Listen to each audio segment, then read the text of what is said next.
Boker Tov, Yom Tov, Zarim Tovim, and Laila Tov, no matter where you are at. This is Carrie, and I am wanting to speak from my heart today. I haven't done that for a while. I think it's because I've been posting a lot of what has been on my heart on Facebook instead. Sometimes I think it's just good to realize it within a video. Something where I can share my thoughts and my heart with all of you. And that's what I want to do today. I wanted to talk about chaos. And I wanted to talk about our now. What I see is that in our now, we have many things that are working at the same time. And now is what we are wanting to actualize. We have our higher self that is full of light and spiritual revelation as a spiritual master. And we also have our lower self, which is full of carnal darkness and ignorance, which would be considered the beast ego, that is the material master. And there are levels and degrees in both directions, 6 above and 6 below. And then we have ourselves as another 6. 666. This is man. Both higher and lower are trying to control and manipulate us. They are that of true mastery in either direction. Potential. But they that are of the true mastery in the now take both the light and dark, the higher and the lower, and bring it into neutrality, into truth, into unconditional love, knowing the potentials, good, evil, which is really duality. They see them, they know them, they have realized them, but they're not being drawn into these narratives because of them. This is the collapsing of the 666 into a single 9. And what do I mean by that? Well, 6 times 3, as the triune being we are, equals the number 18. And in toroidal math, by collapsing to a single digit, 1 plus 8 equals 9. 9 is the number of completion. So as 9, we are no longer separate as a triune entity, but one who has completed the journey by joining and reconstituting into the oneness principle, taking the triune parts and making them into one, as 9 completed. So prior to this work, this is separation, which translates and projects into narratives, which will always seek to divide. Tribal mindset is part of this. Israel, and I'm not referring to the state, but rather the people. It is the name as a summation of all tribes, and it means the just, the upright, as not upside down, those of one instruction that have prevailed. Prevailed over what? Duality. This is truly moving into we are instead of I am. On my walk today, I was mulling over a wrestle that I'm witnessing of one of the beloved, an individual that struggles with borderline personality disorder. What does borderline personality disorder do? They push and pull at the same time, and they tend to self-sabotage relationships. And then it hit me like a ton of bricks. Hence why I'm wanting to share from my heart today. We have all done this, and we've lived in this disorder. Dis meaning without, and dis without order. All of us. It's very bipolar in nature. And that's the way duality runs. If you discriminate I like and I don't like. I like this and I don't like that. Choosing sides and narratives. Judging of any sort. Then this is part of BPD. Because you are pushing and pulling at the exact same time. When you meet someone, do you see them as yourself? These are questions that I ask me. As you see them initially, it's really how you see yourself. So if you judge externally and push them away because you're discriminating, like or dislike, I want to draw near or repel through judging and discerning, then you are in this place of a borderline personality disorder, and you are really rejecting yourself at the root of it. I like you if.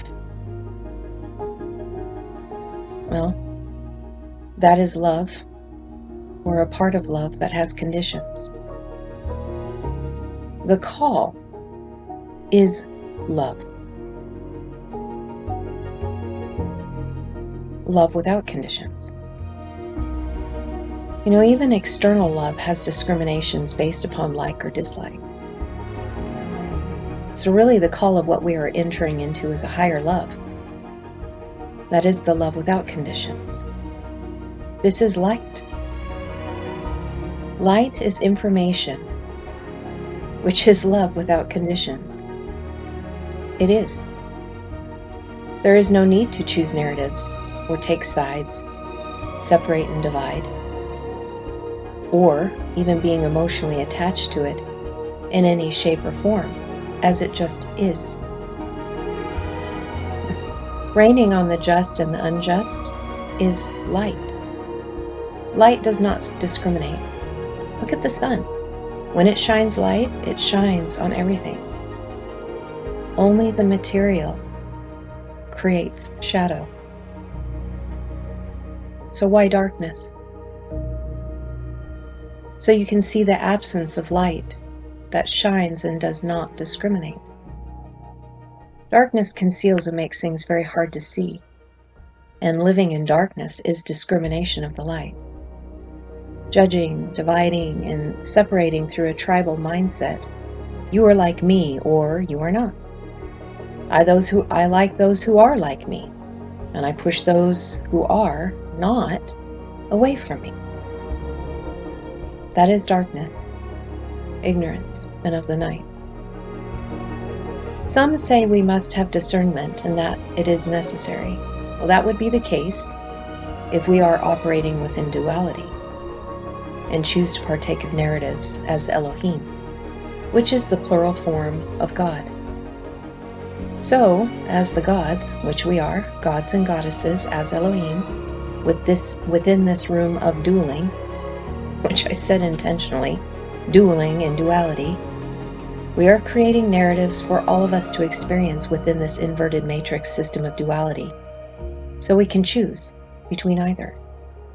This is the system of free will, but free will is also dual, because that would mean the opposite would exist as well, to not have free will, to not be free and have choices taken away.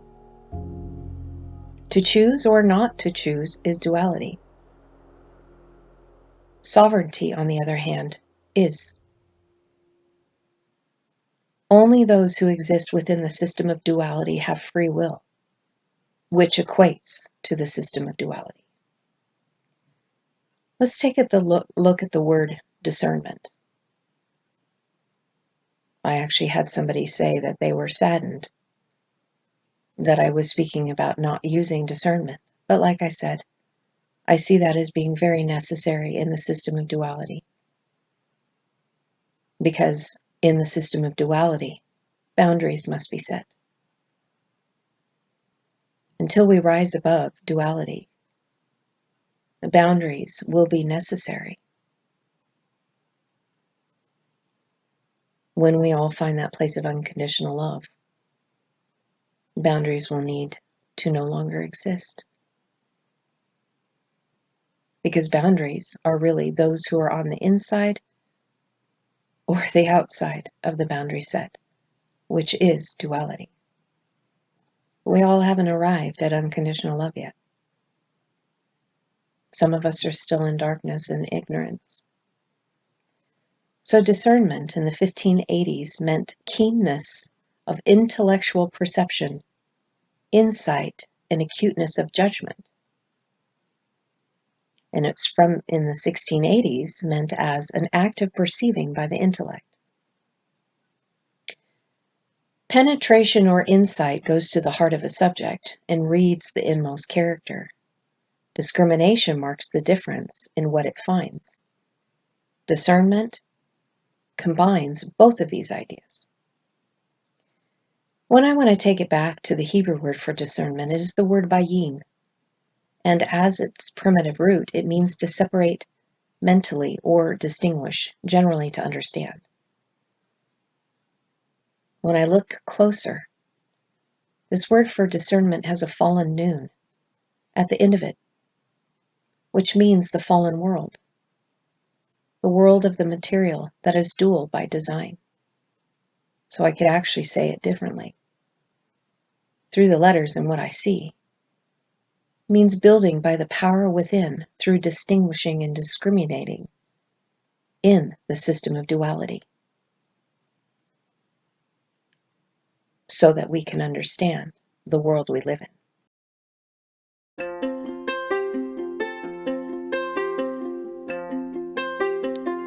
Truly, the truth through light and love is to overstand duality and not be under it, by understanding it, insight. So through discernment, we are shoring up the system of duality by continuing to discriminate, which continues to divide and never unites. Why unite? To unite is bringing everything into one.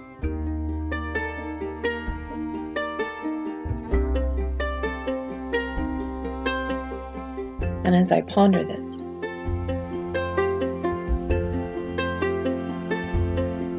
uniting is neutrality, bringing everything into one without discrimination. It is seeing the potentials and yet choosing the static position and not getting pulled into narratives in either direction, which then takes the static position and puts it into kinetic energy form. And that's when we attach ourselves to it and become emotionally invested into it.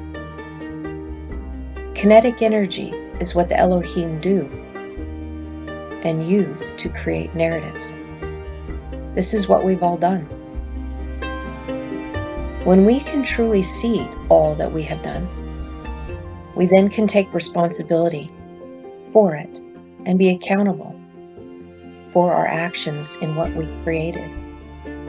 And then we can do something about it by neutralizing it into the light, truth, and love, and no longer add our creative energy and emotion into these narratives, because it is through that we put them into motion. I wanted to bring one more thing up as I'm pondering this. I've shared these words before, but I really feel that it needs to be brought into this, in the system of duality and discriminations, to be able to bring forth the point of what neutralizing something looks like. The word Hallel, which means light, and Lila, which means night, are the same exact Hebrew letters, but they're in a different order.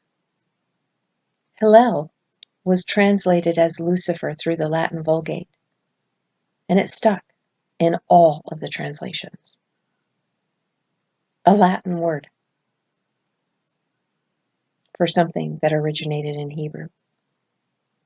Lucifer, how you have fallen. This would be the light, how you have fallen. The light has fallen into the night, into ignorance. Without this occurring, we would be in ignorance, as light has been meant to be partnered with in the night so that we can bring it into a neutral position as is, no longer separating it. If you just went sideways in your mind by what I just said, it is because you have attached to a narrative, to the information, and are emotionally invested in it, into the narrative you have created for yourself to live in as Elohim. All I'm doing is just presenting information here, and I'm not attaching any emotion or any narrative to it. It just is information. It just is light. These two words for night and light contain the same information, but they do present themselves differently through the order that they are seen. Hallel, Hey Yod Lamed Lamed, or Lila, Lamed Yod Lamed Hey. They are really one and the same when you neutralize them as being the same. In the first word, Hillel, light, the two lameds are standing right next to each other. Hillel is the revealing of the power that comes by coming together. Hillel is the word for light, Latin for Lucifer. Light equates to information for inward formation, which is love without conditions, meaning love that is not divided, as it is connected side by side without separation, but yet is still one, and is still as unique. This is really the one that makes up the many, who are all unique. So now let's move to the second word, Lila. Now the two lameds are divided by a single yod. And this shows that the lameds are now no longer standing next to one another, and power has divided them. This is the word for night. This is what equates to ignorance. Both of these lameds represent authority within the heart level, but now they've been separated. But they're the same exact letter. This is what ignorance and night does.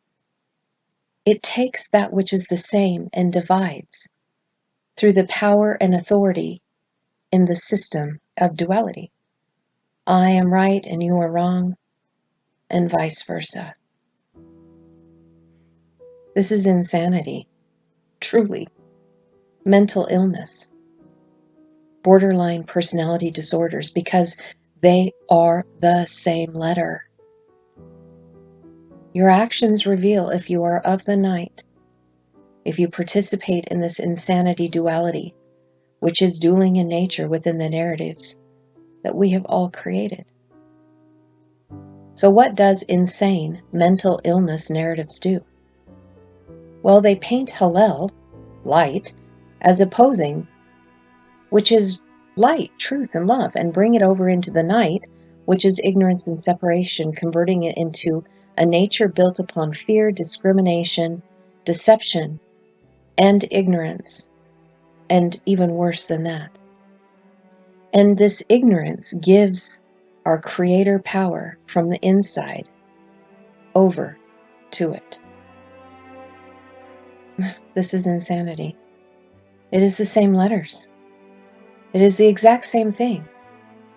But you as a creator chose a narrative that divides and separates it, casts shadows upon each other through narratives that keep dividing when it's our own shadow, Lila, night, ignorance that needs to be reconciled and neutralized through the light, Hillel, bringing it together, revealing to you the power of unifying and drawing near. Sane is seeing that we are the same instead of opposing, using our power to divide and separate, creating more discrimination. Insanity is the nature of the beast ego, of the night. Sane is the nature of the transmuted ego, of the light that draws near and neutralizes separation into unity, where united we stand, but divided we fall into great darkness, ignorance.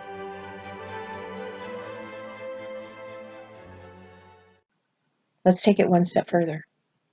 Both of these words contain twin lameds. The lamed is a very special letter. It is considered the heart and the center of the Hebrew and Aramaic alphabets, and stands higher than all the rest.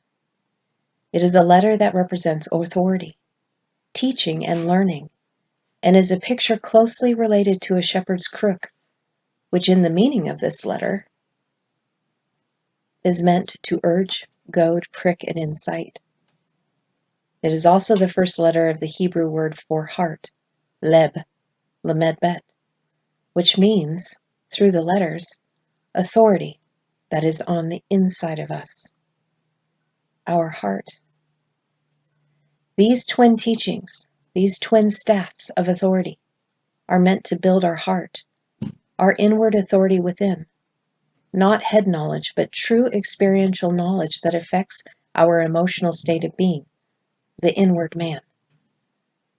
So, by uniting these authorities within us, the twin lights, the twin staffs of learning through mother and father, it is truly building us the inward man that now has authority, not from above or below, but in our now, learning and understanding within the heart, uniting, joining, not just head knowledge. This brings us out of the ignorant place. This brings us out of the place of separation of higher and lower, of the masters of above and the masters of below, into the place of knowing, so that we can see the vanity of separation and the power of unification. Neutralizing all the narratives that pit my power against yours, but uniting in the celebration of one authority, one truth, and one light. Love unified, that has been made unconditional as is. This is the revelation of the power of the light. So in summary, to end chaos, we must rise out of it and find oneness within, reconciling the night and the light within us, neutralizing it and bringing it to 0 point. No longer dual in nature, no longer dueling within or without, with a higher illuminated state. No longer dueling in nature with a higher illuminated state or a lower ignorant state, and not connecting or being emotionally invested into the narratives that we have all created through our Elohim power. We just bring them into the now as is. Truth is light. Light is love. Light is. We are the night and the light as one, neutralized, alchemized, the many as one, as El, God, one authority as one truth, no longer having shadow of turning, because it is our now. We are as is, as light and love. This is my perspective, what I've been thinking about that I wanted to share with you today. It is my hope with an expectancy that this will assist and we will see this made manifest. Shalom, shalom, and namaste.